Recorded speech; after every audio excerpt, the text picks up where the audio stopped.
one and all, my name is Ryker Eve, and right beside me is LGN EngiNerd, who is a staff member for Elite Yep. Dangerous. Hello, everybody. So So, yeah, so EngiNerd, what are we going to discuss today?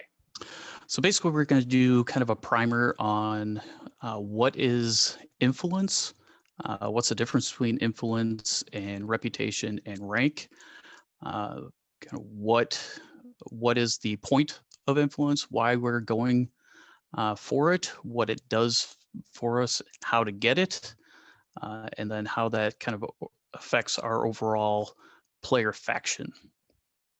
All right. So I guess we should start with what is influence?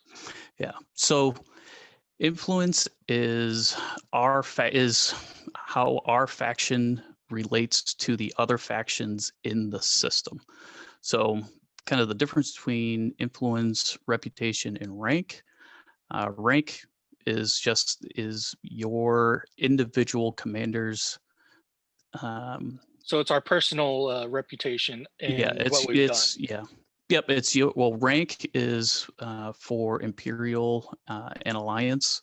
That is just how you as an individual sit with those two organizations. Reputation is how you as an individual sit with individual factions. Influence is how us as a group, so it's not an individual thing, it's how us as a group relate to the other factions in our system.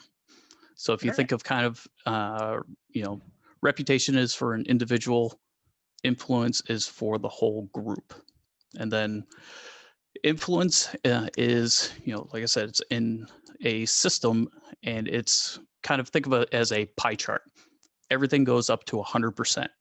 And individual factions get certain slices of that pie. The bigger your influence, the bigger the slice of the pie. In order to increase your influence, you have to take pieces of the pie from the other factions. So that is why when we say, we're trying to raise our influence, you run missions that are either positive or negative for whatever faction you're trying to either raise or decrease.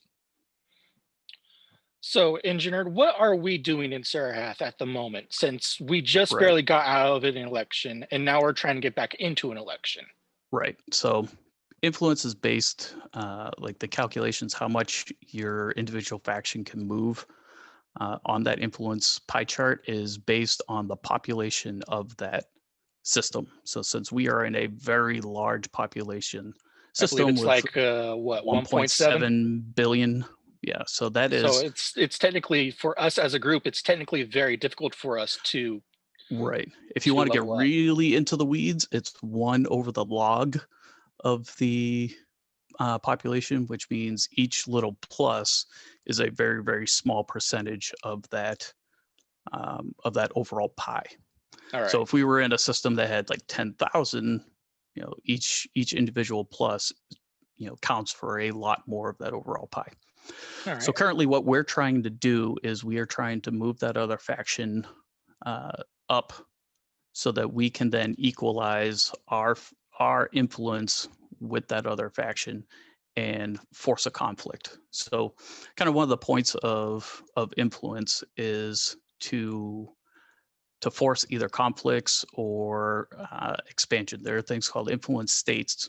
So if you want to kind of get really down into the details of it, there is a section in the Road to Relevance that talks about influence, the different influence states, what they are, how they come about. So with us, since we are a feudal system and we are the faction that we are trying to equalize is a very similar ideological political standing, we would go into an election for a conflict. If we were in a or going against another faction that was very different ideologically from us, we would trigger a war, which is obviously conflict based, or is you go conflict zones and you do more fighting missions type of stuff.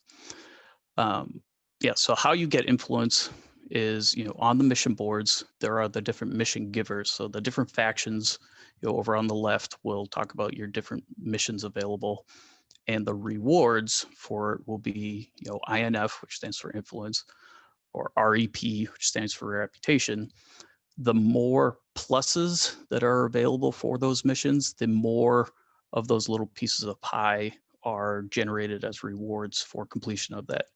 And the max You amount of pluses that you can get in game at the moment is 5 Is per 5. mission. Yes. Yep. And so depending on what direction you want to bring that particular faction when you're accepting missions, um, you can choose your influence missions appropriately. So if we were trying to drive our existing faction, Legion 66, down, we would take positive influence missions for other factions because, like I said, with it being a pie chart, if we are generating, it's a zero-sum game. So if we are generating influence for another faction, it has to come from kind of that overall pool of influence points. So it would drive everybody else down while bringing that one faction up. So, there are certain things that that generate influence in a positive manner. So that's running and completing passenger missions, or trading for a profit, or planetary scan missions. There's a number of things that if you are doing good legal missions, those are all positive influence. Negative influence are obviously illegal missions. So wet works and um, trading in black markets, or trading for a loss, or failure of missions. Those are all murder. Murder's a good example of what things that will drive down influence. Oh yeah. Yeah, so there's a lot of ways that you can either boost an existing faction's influence up, or drive an existing faction's influence down. So, all right. and then kind of the end goal for influence is the whole name of the game is expansion. So we want to get out of our existing system and move to an adjacent system. Which is So proving in order quite to annoying at the moment. right, well, and again, that is based on we have a very large population system, which means our influence moves very, very slowly, which there are benefits to. Other player factions can't really come in and push us around very easily Unless because they have a our big influence. group to push us around with. Yeah, even that, there are caps to how much influence you can generate in a day. Yeah. In a positive direction. There is no cap for negative direction. So that chart, if you wanted to look at it, is in the guide. But so the point is expanding. We want to get out of Sarahath and start spreading our group around our little sphere. So in order to do that, you have to trigger an expansion state. The expansion state gets triggered when an individual faction's influence reaches 75%, which in Sarahath is going to be very difficult. We, like I said, we keep saying over and over again, this is a very slow moving system for influence because of the population. In order to get up that high, what we're trying to do is gain control of multiple stations and settlements, because they're kind of passive generation of influence. So whenever people come in and trade for a profit at a station, that generates influence for the owner of that station. So anytime anybody comes into Macintosh and trades for a profit, or submits some passengers, that generates influence for us without us even doing anything. So that's something that would help us generate additional influence to try and move that tick mark a little quicker. So right now we're trying to take over another system. Well, not another system, another faction owned place in Yeah. our system. So kind of our our current